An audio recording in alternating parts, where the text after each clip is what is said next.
اعوذ باللہ من الشیطان الرجیم بسم اللہ الرحمن الرحیم۔ سورہ اعراف کی 3 آیتیں پڑھ رہا ہوں۔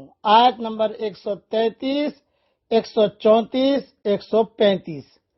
فَأَرْسَلْنَا عَلَيْهِمُ الطُّوفَانَ وَالْجَرَادَ وَالْقُمَّلَ وَالضَّفَادِعَ وَالدَّمَ آیَاتٍ مُفَصَّلَاتٍ۔ پھر ہم نے ان کے اوپر طوفان بھیجا اور ٹڈی اور جوئیں اور مینڈک اور خون، یہ سب نشانیاں الگ الگ دکھائیں۔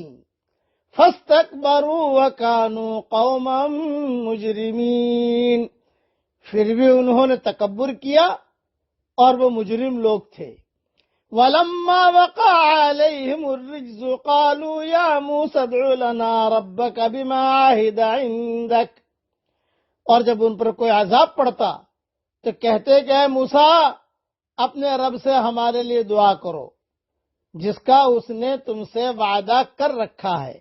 لَئِن كَشَفْتَ عَنَّا الرِّجْزَ لَنُؤْمِنَنَّ لَكَ وَلَنُرْسِلَنَّ مَعَكَ بَنِي إِسْرَائِيلَ، اگر تم ہم پر سے اس عذاب کو ہٹا دو گے تو ہم ضرور تم پر ایمان لائیں گے اور بنی اسرائیل کو تمہارے ساتھ جانے دیں گے۔ فَلَمَّا كَشَفْنَا عَنْهُمُ الرِّجْزَ إِلَىٰ أَجَلٍ هُمْ بَالِغُوهُ إِذَا هُمْ يَنكُثُونَ، پھر جب ہم ان سے دور کر دیتے آفت کو کچھ مدت کے لیے جہاں بہرحال انہیں پہنچنا تھا، تو اسی وقت وہ عہد کو توڑ دیتے۔ یہ اللہ تعالیٰ نے فرعون اور اس کی قوم پر جو عذاب بھیجا، 5 عذاب بھیجے ہیں ان پر اللہ جل جلالہ من والہ نے۔ مختصر میں تشریح کر رہا ہوں، تفصیل انشاءاللہ ریاض التفسیر میں دیکھ لینا کہ خدا نے فرعون اور اس کی قوم پر ہر طرح کی بلائیں نازل کی۔ ان پر کئی سال تک مسلسل قحط پڑے، شدید گرج چمک کے ساتھ اولو کا طوفان آیا، ٹڈیوں کے دلدل آئے جو فصل اور باغ کو کھا گئے، ہر قسم کی سبزی کا خاتمہ کر دیا۔ جوئیں اور مینڈک اس کثرت سے ہو گئے کہ کپڑوں اور بستروں میں جوئیں، بالوں میں جوئیں نہیں، آج تو عورتوں کے بالوں میں جوئیں ہوتی ہے، خیر عورتوں کا نام نہیں لیتا، سب کے بالوں میں جوئیں ہوتی ہے، لیکن وہ جوئیں اسی کپڑا پہنا جو، بستر صاف کیا جو، اسی جگہ گھر میں گھوم رہے ہیں جوئیں کے جوئیں، تو کپڑے اور بستروں میں جوئیں تھی، اور گھروں اور راستوں میں ہر طرف مینڈک ہی مینڈک کودنے لگے، اور دریاؤں اور تالابوں کا پانی خون ہو گیا۔ یہ الگ الگ عذاب آئے ان پر۔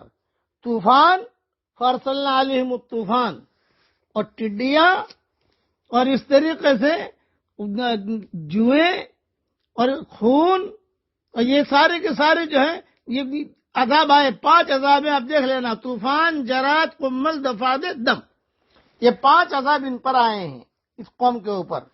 پھر بھی اچھا، اتنی ٹڈیاں تھیں کہ گھر میں جاؤ تو ٹڈی، اسی طریقے سے گھر میں آؤ تو خون ہی خون دکھائی دے رہا ہے، بستر پر لیٹے ہیں خون، اچھا خاصا پانی ٹھیک ٹھاک کر دیا اور پانی بھرا، اب پانی جب پینے گئے تو خون، اسی سے کھانا کھایا، اب کھانا پکایا، سب کو تیار کر دیا، اس کے اندر جو جوئیں وہ خون بن گیا۔ تو یہ حالات ان پر آئے، تو موسیٰ علیہ السلام کے پاس آئے اور آ کر کہا کہ حضرت دعا کریں، تو ایک عذاب آتا، موسیٰ علیہ السلام دعا کر کے ہٹا لیتے، دوسرا عذاب آتا، موسیٰ علیہ السلام دعا کر کے ہٹا لیتے، یعنی ایک عذاب آتا تو اس سے تنگ آ کر موسیٰ علیہ السلام کے پاس آتے، ان کی دعا سے وہ ٹل جاتا، تو ایمان لانے کے بجائے پھر اس کفر و شرک پر جمے رہتے، پھر دوسرا عذاب آ جاتا، پھر اسی طرح کرتے، یوں کچھ وقفوں سے 5 عذاب ان پر آئے، لیکن ان کے دلوں میں جو رعونت اور دماغوں میں جو تکبر تھا، وہ حق کی راہ میں ان کے لیے زنجیر پا بنا رہا، اور اتنی واضح نشانیاں دیکھنے کے باوجود وہ ایمان کی دولت سے محروم ہی رہے۔ اس کو اللہ تعالیٰ نے قرآن میں بیان فرمایا ہے کہ ہم نے عذاب بھیجا تو کبھی کبھی یہ واقعہ خالی وہاں ہو گیا ہی نہیں، اللہ آج بھی ایسا کر سکتا ہے۔ کورونا وائرس کا ایک عذاب، پھر دوسرا عذاب، پھر تیسرا عذاب، اس کا اصل علاج یہ ہے کہ آدمی اللہ کی طرف رجوع کرے، فرعونیوں کی طرح اور اس قوم کی طرح نہ رہے۔